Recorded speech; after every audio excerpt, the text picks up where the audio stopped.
Ok, ok, jóvenes, entonces lo último que teníamos era eh, radiación, ¿no? Tipos y consideraciones para que puedan ustedes seleccionarlo. No, radiación, no, disculpen, evaporación. Entonces, habíamos hecho diferentes tipos y hay también un problema, ¿no? En evaporación lo principal es balance de masa y balance de energía, ¿no? No tiene mucha más dificultad. A ver, estábamos en el problema, ¿no? En el problema, esto tiene más que ver con termodinámica mezclado con balance de masa. Ok, entonces, en general tenemos dos tipos de problemas. En el fondo, ¿no? Fluidos que elevan su punto de ebullición con la concentración de sólidos y en ese caso tenemos que recurrir a gráficos de entalpía, concentración, y fluidos que no necesariamente varían significativamente el punto de ebullición de la solución, ¿no? Y en ese caso simplemente resolvemos con el uso de las tablas de vapor, porque como el solvente principal que se usa en esta operación casi siempre es agua, entonces no hay ningún problema en aplicar las tablas de vapor para resolver el, el problema, ¿no? Entonces, habíamos hecho este problema, como ustedes ven, necesitábamos un balance de masa de todas maneras, porque necesitamos saber todos los flujos que aquí implica este proceso. Y después de eso es cuando aplicamos el balance de energía, porque generalmente nos piden, se sabe qué concentración queremos nosotros obtener, ¿no? Siempre va a ser así. No es que uno supone una concentración final, ¿no? Simplemente, siempre vamos a necesitar concentrar algún determinado punto. Entonces, eso se sabe. Lo que muchas veces no se sabe es la cantidad de vapor necesario para hacer esa concentración, el tamaño del evaporador para hacer esa operación, esencialmente por lo menos el área, ¿no? Y después de eso ya uno va a buscar el equipo que mejor se acondicione teniendo idea de cuánto es el área, ¿no? Entonces, en realidad también depende muchas veces de la condición inicial de donde parten, ¿no? Pueden partir frío completamente, lejos del punto de ebullición, pueden estar muy cerca, o en mejor de los casos que estén por encima del punto de ebullición. Y en cada caso, digamos que va a haber un ahorro de vapor del caldero, que hemos dicho que le vamos a llamar steam, ¿no? Entonces, por eso son las diferencias digamos, de eficiencia que en cada caso vamos a tener, ¿no? En este caso, todo lo hemos hecho con las tablas de vapor, después de haber hecho un balance de energía. Y como ven, esto se traduce en la economía, ¿no? O sea, cantidad de agua, digamos, vapor, ¿no? Con respecto a la de vapor alimentado, lo que viene del caldero. Y según la alimentación, en algunos casos está muy cerca a la unidad y en otros casos está lejos, ¿no? En el caso que esté en el punto de ebullición,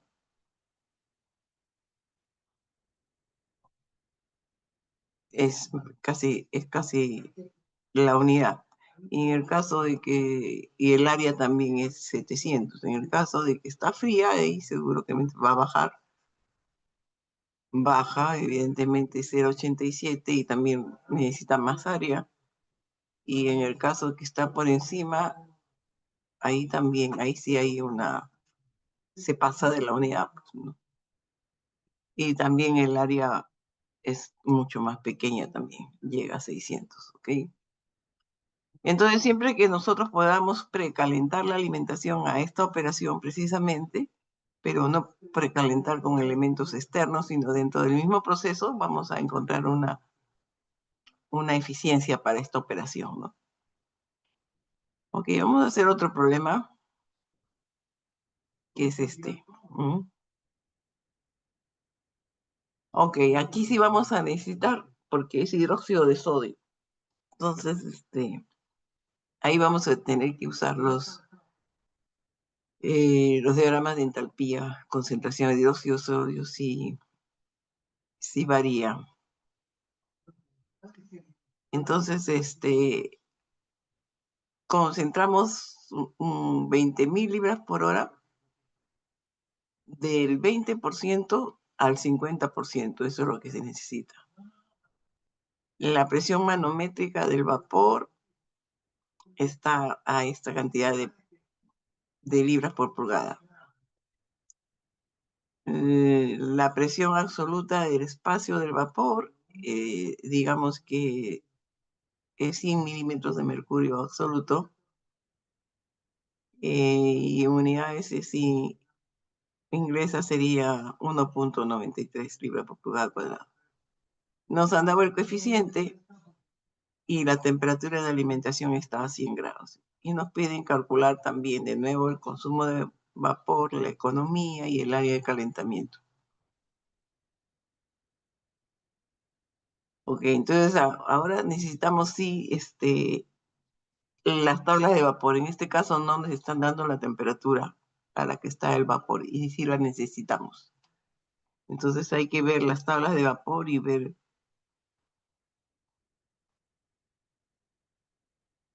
a esta presión cuál es la temperatura, porque no la dan.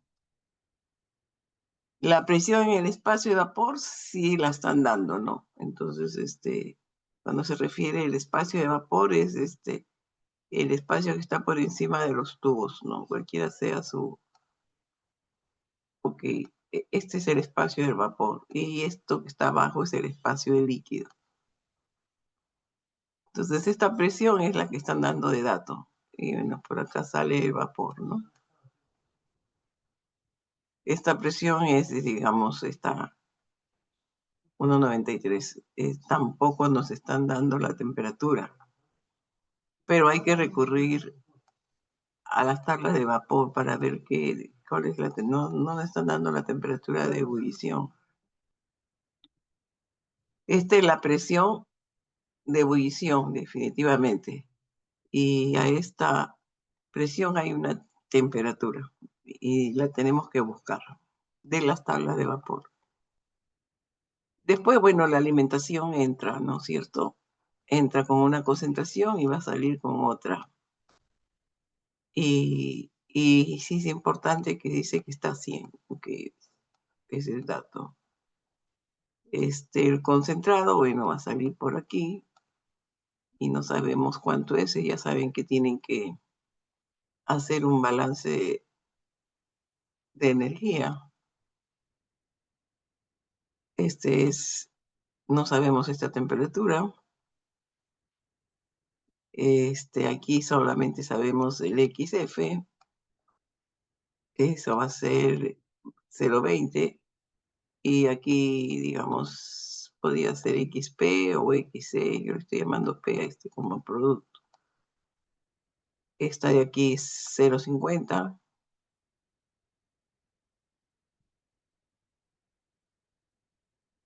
Y el otro es 20, ¿no? 0.2. Se conoce en todo caso. Listo. A ver, jóvenes, dígame qué temperatura viene el vapor y qué temperatura está el espacio de vapor.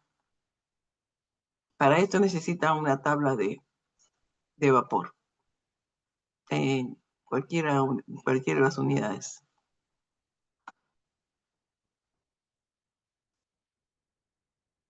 A ver, hay que buscar una tabla de vapor.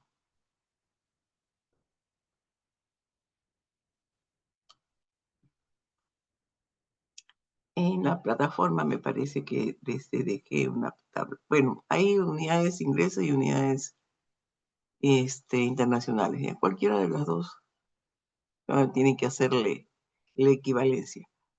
Ahora, en la tabla de vapor, la presión con la cual se busca es siempre la presión absoluta, ¿no es cierto? Entonces, a esta presión hay que sumarle 14.7 y ahí recién sabrán qué temperatura es. En el espacio de vapor dice que es absoluta, entonces aquí ya no tengo que sumar nada. Simplemente tengo que ver a qué presión corresponde, qué temperatura corresponde a esta presión. ¿Ya alguien tiene alguna idea?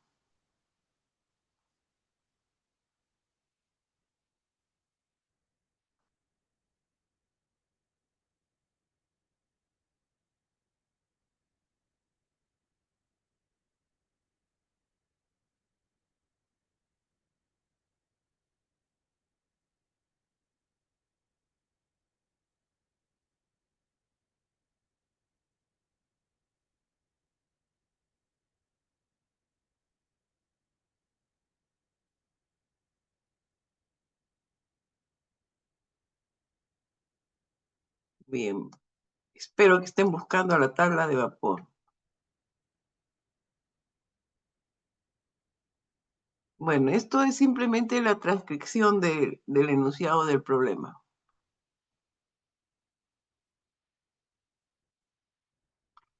Ok, entonces por ahí vamos. Usted está acumulando ahí datos. Ahora, ¿cuánto vale B y cuánto vale P? Y eso sí me tienen que decir. ¿Cuál es el flujo de B y cuál es el flujo de P?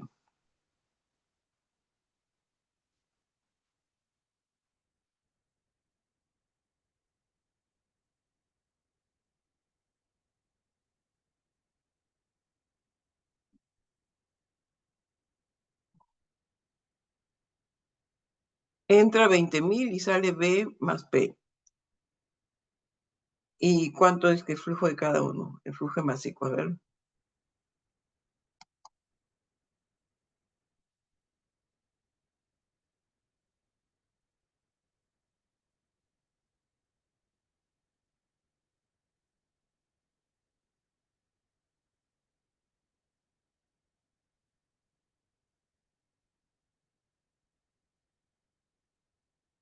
Bueno, espero que ya sepan cuánto es B y P. En todo caso, me corrigen, ¿ok? Bueno, aquí faltaría un balance de componentes, ¿no? Para poder, necesitamos otra ecuación. Ese puede ser del hidróxido o puede ser del agua, ¿no?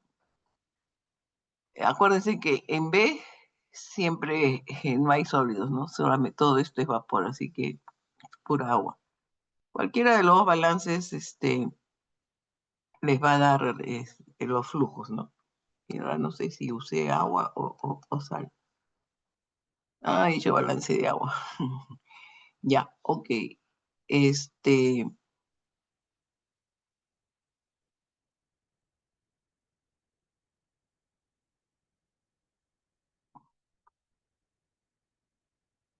haciendo un balance de agua, nos salen los flujos.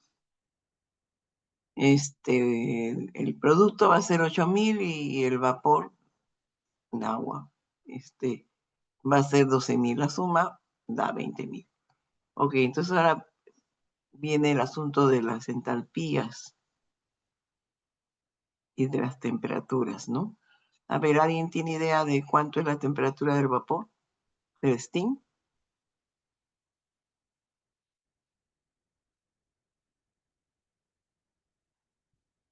A ver, ¿quién mira la tabla de vapor? Aproximadamente.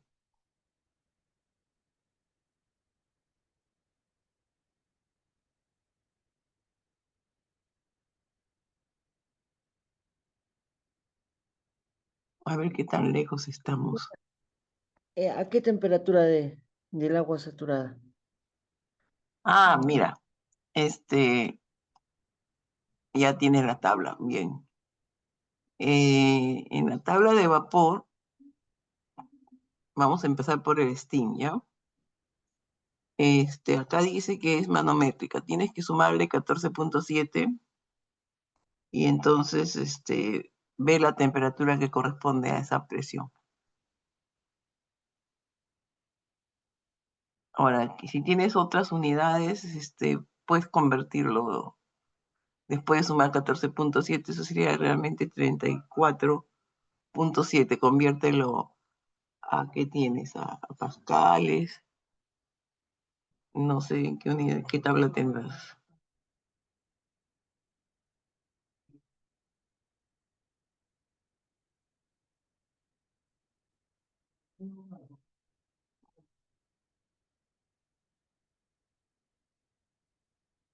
Ok, entonces, a ver, veamos. Yo sigo con yo tengo una tabla en unidades inglesas.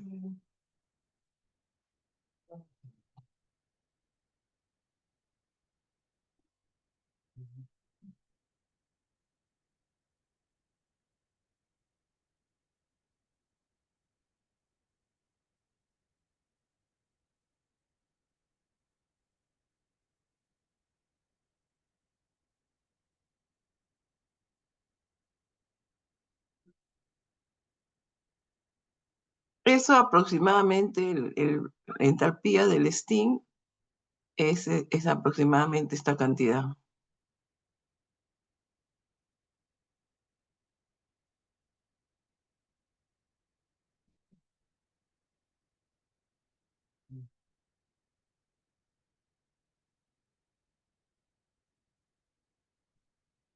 Ok, entonces ahora lo que nos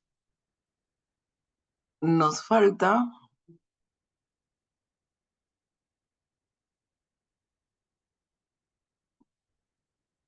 es ver la temperatura de ebullición del hidróxido de sodio. Y ahí sí tenemos que ver cuál es esa temperatura de ebullición. Esa, exactamente no la podemos ver directamente de la tabla de vapor. De la tabla de vapor solo podemos ver la temperatura del agua, ¿ok? Y la temperatura de ebullición de la solución la tenemos que obtener,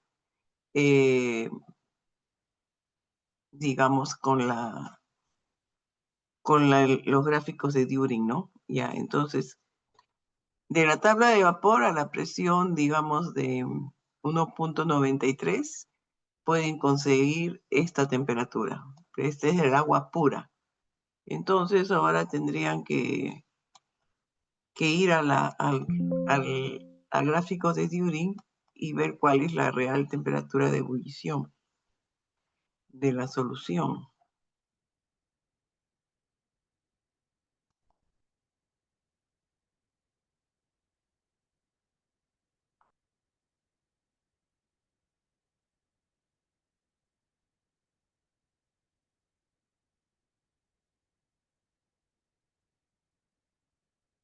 Y eso va a pasar con muchas sales.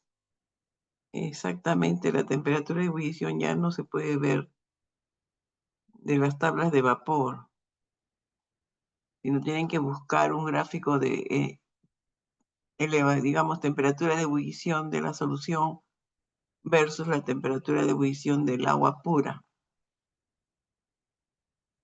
¿Ok?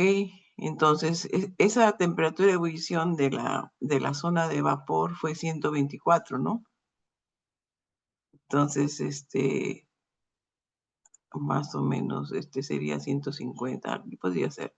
A 124 y a 50%, es esta que está acá, van a sacar una real temperatura de ebullición.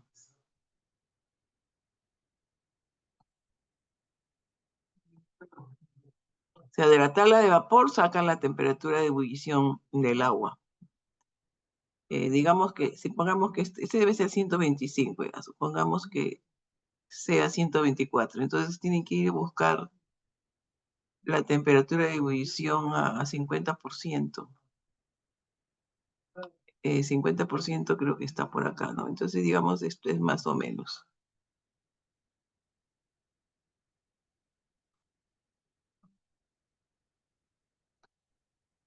¿No? Este es un poco más no es 200, pero puede ser 190, muy cercano a 200, ¿no? Esta sería la temperatura, no 200, es menos de 200, pero esa sería la temperatura de ebullición de, del hidróxido de sodio al 50%, y eso sería la temperatura a la cual tenemos que llegar. Ok, entonces eso sale de aquí.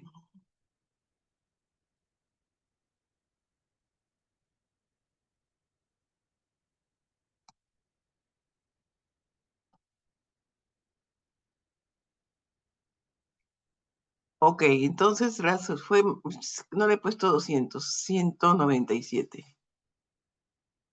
Ok, entonces aquí hay una elevación con respecto a la del agua pura de 73 grados, ¿no? Eso es real.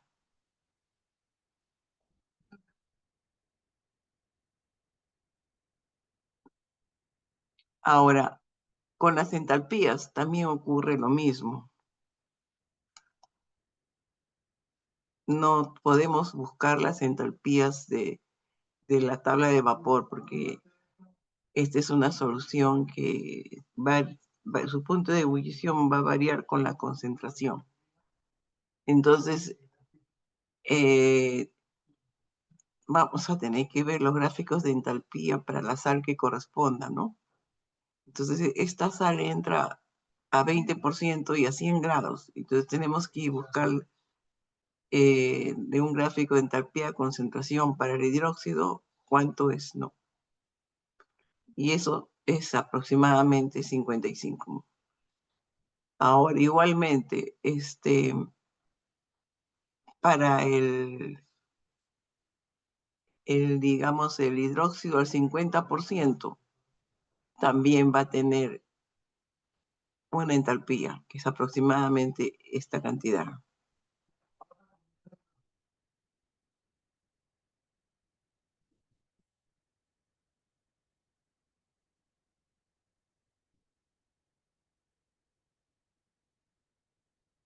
Ok, entonces, mientras que la temperatura de ebullición, digamos, a esa presión del agua debería ser 194, la de digamos, la de la sal es 197, y nosotros tenemos que llegar a 197. Y entonces, ¿qué ocurre con el agua que está en esa solución? Se sobrecalienta, ¿no? Entonces, ahora nosotros tenemos que buscar a 197 y a la presión de 193, cuál es la entalpía de sobrecalentamiento. El agua se ha sobrecalentado, porque la solución en conjunto va a llegar hasta 197 y digamos antes ya había llegado el agua a ebullir, pero no nos interesa el agua, nos interesa eh, la solución, ¿no? Entonces, por eso que acá hablamos que la entalpía de vapor de agua sobrecalentado a 197 se ha sobrecalentado. Entonces, a la presión de esto vemos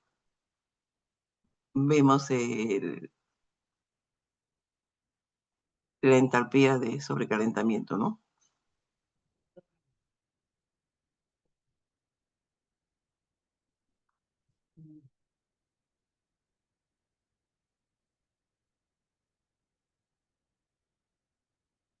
Ok, esto todo es con respecto a la solución. Bueno, solución de 20 a 50%. Del steam sí, no hay ningún problema, es del vapor, el vapor que viene del caldero, es esta entalpía. Entonces, ahora ya podríamos hacer este balance, el balance de energía, ¿ok?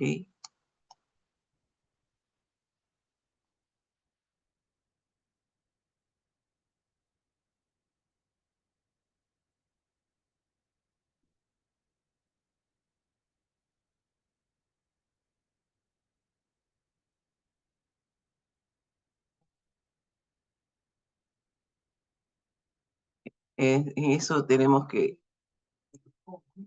dar el calor que tenemos que administrar.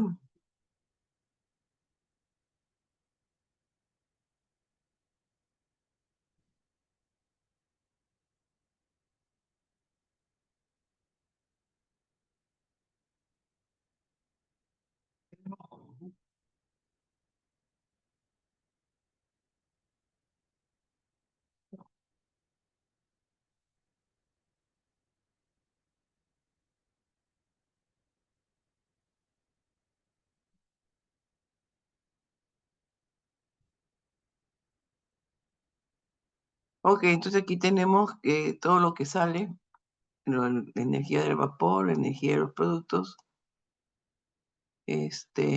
menos lo que entra, es igual a esta cantidad, ¿no?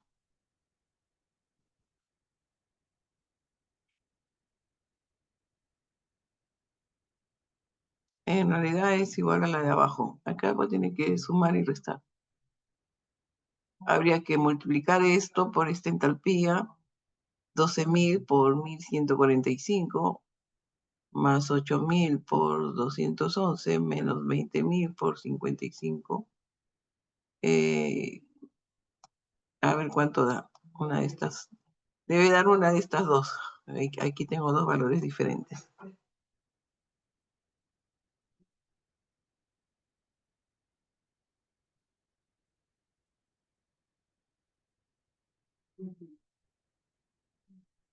Ok, entonces, si ese es el calor, lo que me piden es la economía, entonces necesito el flujo de vapor, ya lo había conseguido, el steam. A ver, vamos a ver.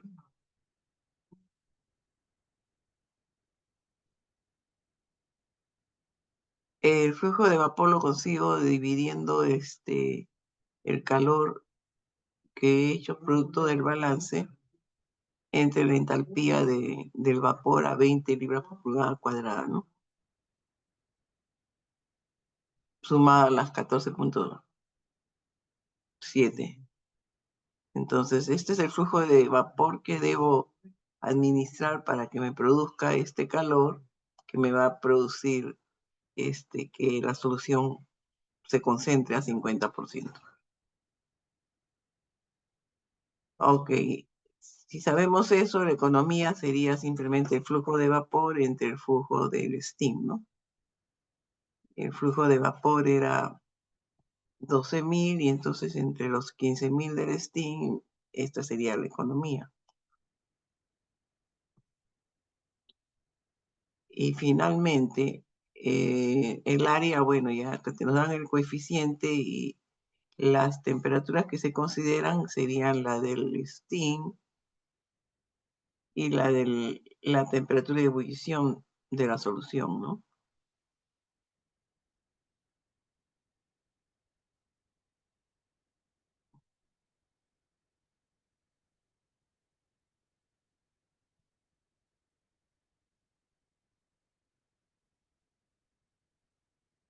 Ok, entonces, la temperatura del steam es esta, ¿no? Y esta es la temperatura de la solución al 50%. Y dado que nos dan el coeficiente global y si tenemos el calor, parece que es 14.456. Con eso he hecho el caso. Sí, aquí.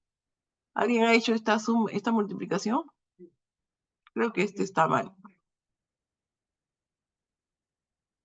Ahorita lo voy a chequear después ya, para borrarlo. Ok, entonces nosotros necesitaríamos 929.5 pies cuadrados para hacer esta operación.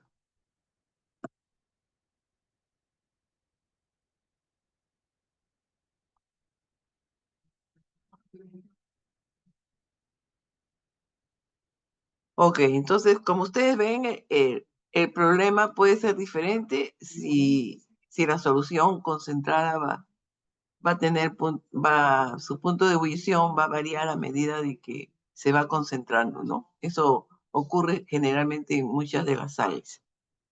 Y en esos casos necesitamos diagramas de entalpía concentración para sacar las entalpías de las soluciones.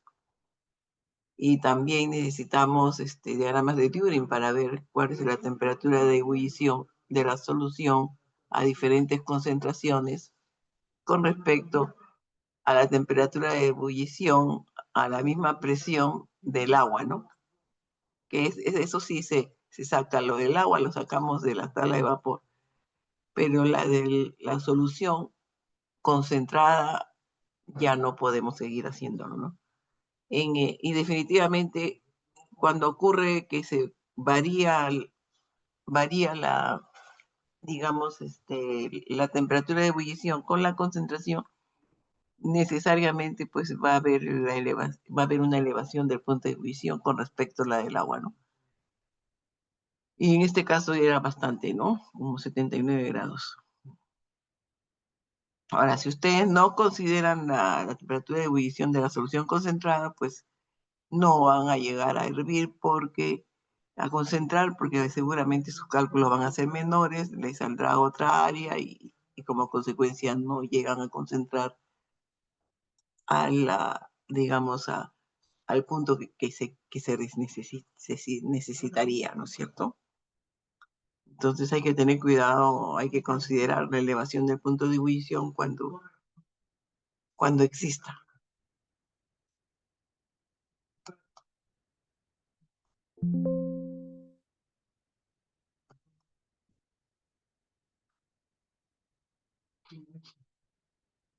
Ok, entonces, ¿alguna pregunta, jóvenes? Cualquier parte de lo que he estado hablando.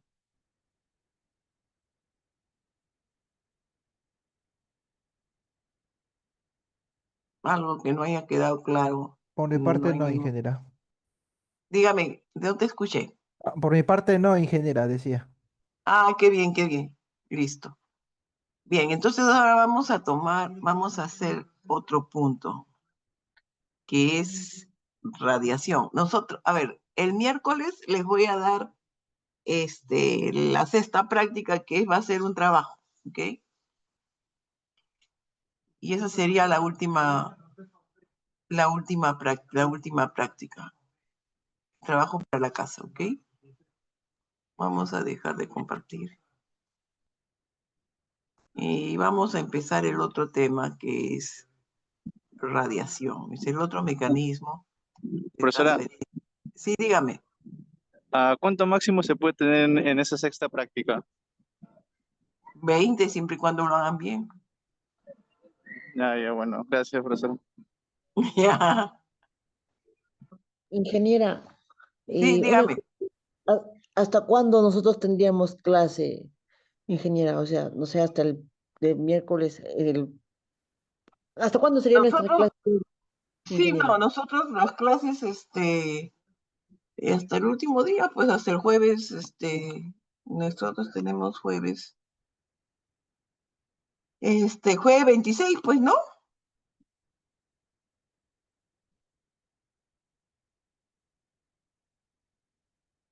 Esa sería nuestra última clase. Gracias, ingeniera. De repente les doy el trabajo ¿qué estamos? Antes del miércoles, el fin de semana para que vayan avanzando de repente.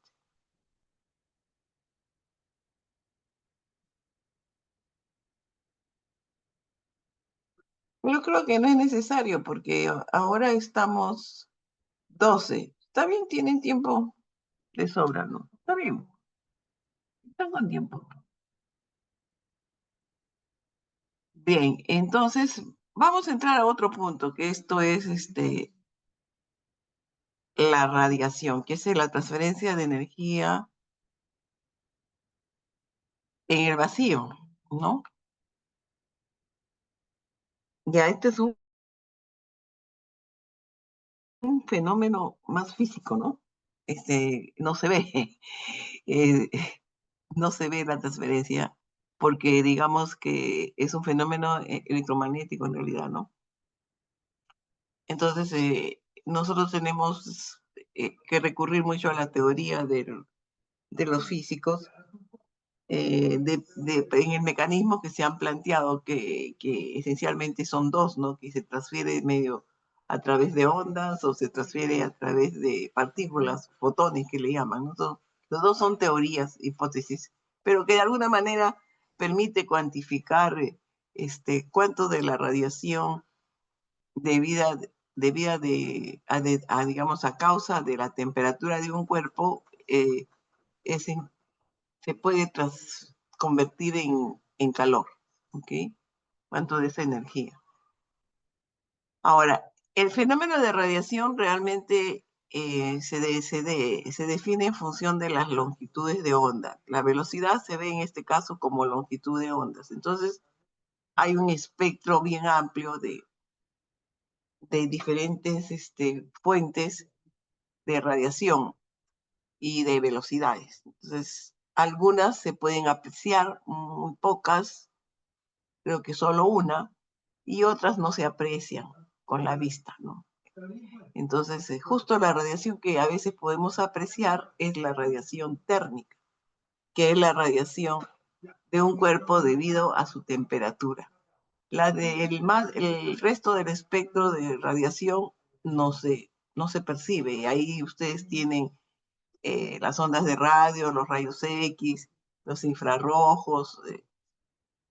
Hay diferentes espectros de radiación de acuerdo a su origen y a su velocidad. En el caso de la radiación térmica es solo debido a la temperatura. Y esa es la única radiación que nos va a interesar. ¿Okay? Ahora, para esto también vamos a estudiar algunas propiedades de la radiación para después aplicarlo a lo que nos interesa, que es la radiación térmica.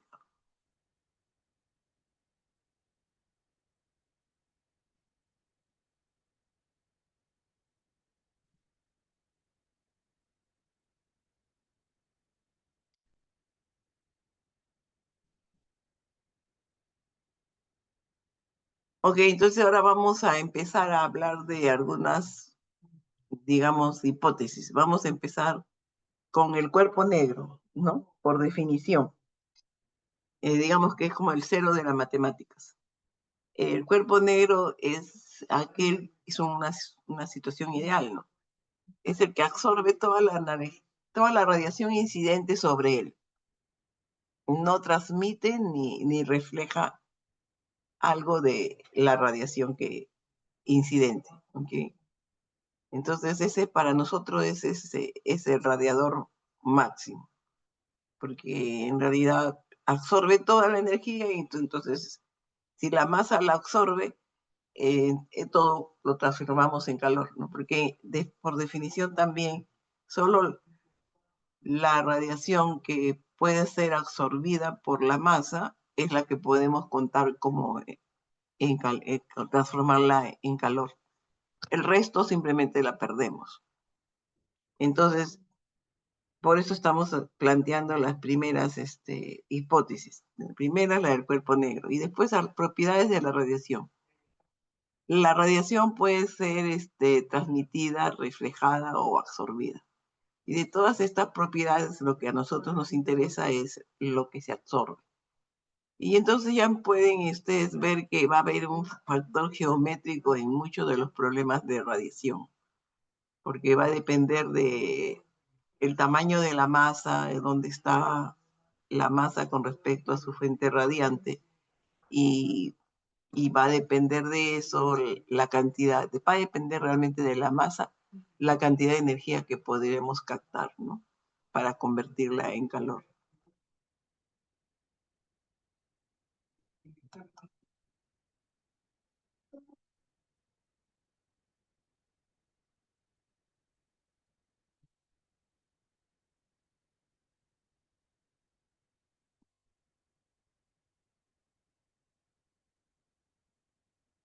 Ok, entonces lo que acabo de decir es lo que ustedes están leyendo en este momento.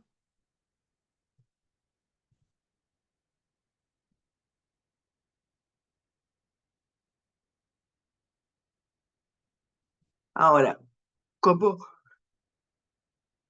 como la radiación, igual la radiación en general se mueve a través del espacio y acá vienen las hipótesis, ¿no?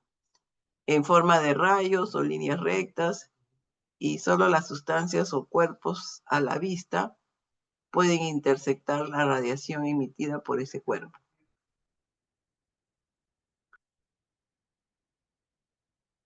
Ahora, la fracción de la radiación que incide sobre el cuerpo puede ser reflejada, transmitida o absorbida.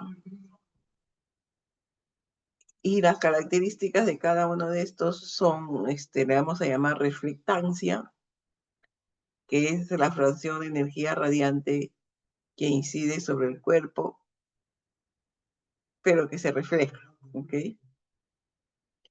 O sea, incide y rebota. Absorbancia es la fracción de energía radiante que incide sobre el cuerpo y que se absorbe, ¿ok? Y transmitancia es la fracción que se transmite. En realidad, desde el punto de vista de calor, esta es la que no nos interesa porque simplemente pasó de largo, ¿no? Y eso va a depender, como les dije, del tamaño de la masa, de la forma. Como todas son fracciones, la suma de todas estas fracciones debe ser igual a 1. Entonces, la reflectancia más la absorbancia más la transmitancia es igual a 1. Ya cuando empezamos con nuestros modelos. Si el cuerpo es negro, entonces se absorbe todo por definición. Y entonces alfa va a ser igual a 1. Ahora, si el cuerpo no transmite, simplemente la reflectancia más la absorbancia es igual a 1. Ahora, también es bueno saber que todas estas propiedades van a variar con la longitud de onda. Entonces, debemos tener un promedio también de cada una de estas propiedades para trabajar con el promedio. Digamos que hay que integrarlo, integrar cada una de estas propiedades y dividirlo sobre toda la,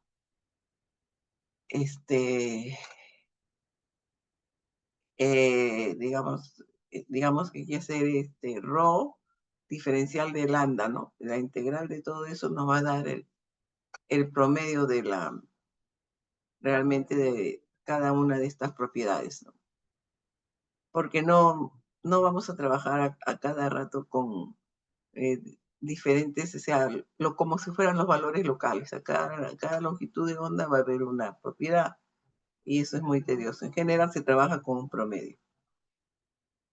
Ahora, o sea, aunque yo la estoy poniendo aquí, esto digamos ya sería como los promedios, porque realmente cada uno de estos va a variar. Hay su L aquí abajo, pero no le quería poner porque ya confundimos más. Ok, pero tengan en presente que debemos trabajar con los promedios y no con los valores locales a las diferentes velocidades de longitud de onda. ¿Algo se me está escapando? No, ya. Ahora, se me escapó el cuerpo negro, ¿no? Que lo dije antes y acá no aparece. Sí, pues no he puesto que si absorbe todo alfa es igual a 1. Ok, vamos a ver lo de la reflexión. Esto es igualito que a lo que antes les han enseñado en física. La primera es reflexión especular, o sea, superficies muy polimentadas como si fuera un espejo. En ese sentido, en ese caso, los ángulos de incidencia son iguales a los ángulos de reflexión. Pero también existen las superficies reales, que son corrugadas y no necesariamente pulimentadas. Y en esos casos, esos ángulos de incidencia no necesariamente digamos, el ángulo de reflexión va a ser igual al de incidencia, ¿no? Puede ir en cualquier dirección. Y eso se llama reflexión difusa.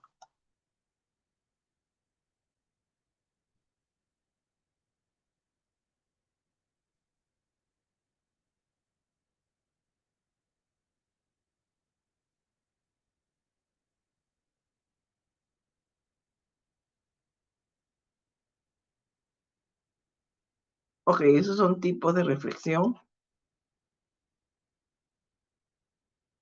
Ahora vamos a definir otro parámetro que sería el poder de emisión. En realidad ese es el calor, pero en radiación le vamos a llamar E o le vamos a llamar W, como si fuera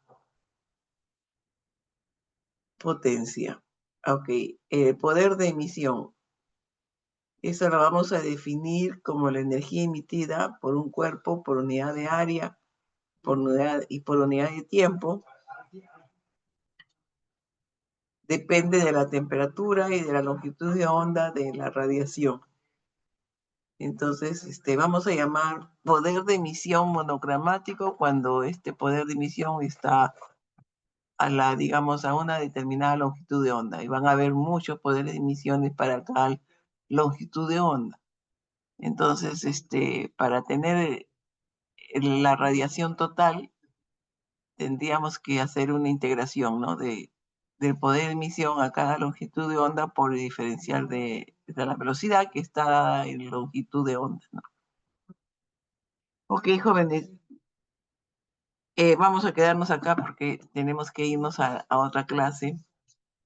Y ustedes vayan leyendo pues lo de radiación, que este va a ser el último ya capítulo.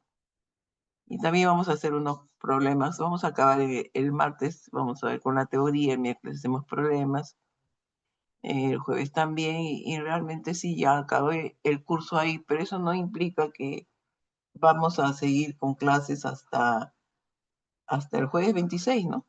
Hasta ahí vamos a seguir independientemente si hemos acabado o no el curso, ¿ok? ¿Alguna pregunta?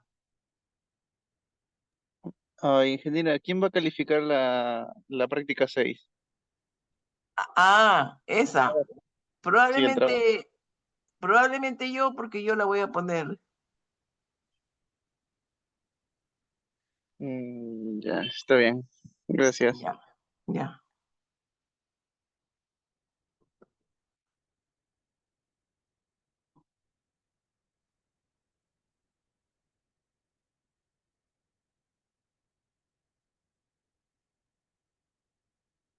Oh, hoy no hemos pasado lista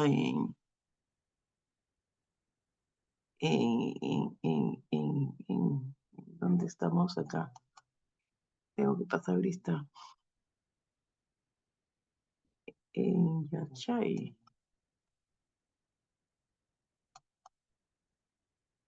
Ni siquiera puse asistencia. No.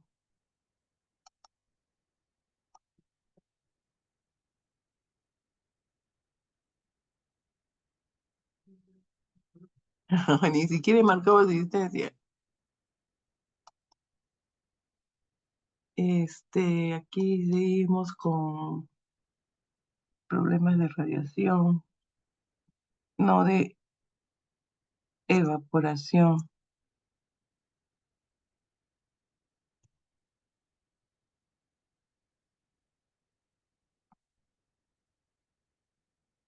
A ver, jóvenes, díganme quiénes estaban. Estaba Aguirre, Valdión, a ver si tengo memoria. Caballero estaba. A ver del que me acuerdo, Desmorán, Reyes, Goicochea, Luis profesor. Zuluaga, Espinosa, a ver, ¿quién me dice? Nuevo mensaje. Castro, Goicochea. recién asentado Castro. Ya, no hay problema. Estoy tratando de acordarme de los que estaban antes. Espinosa, Valdión, ahora me dice que está Castro. Aguachón, ingeniera. Pacuachón, sí, Pacuachón estabas. Caballero, profesora. Caballeros, disculpen, ladies. Caballeros, no, sí te he puesto, Catherine, Caballero Rosales, sí te he puesto, ya sí me acordé de ti. Valdión Profesora entró, Goicochea presente. Goicochea, ya, ¿quién más? Acá está hablando alguien. Goicochea, Castro, ya, no, ya está, ok. Ya, a ver, ¿cuántos hay aquí? 3, 6, 7, 8, 9, 10. Sí, está bien. Inicialmente habían 8 y parece que han entrado 2 más. No. Sí, yo no me cuento, acá estoy. A ver, jóvenes, ¿alguien me estoy olvidando acá? Ya, ok.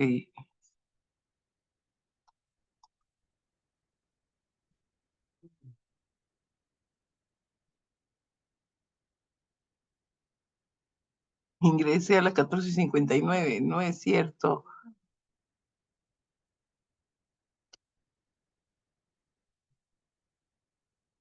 Ok, entonces, sí, ya no fuimos. Uy, ya son las 3. Muchas gracias, jóvenes, por su asistencia. Tengo que cerrar esto. Mm. Nos vemos el martes.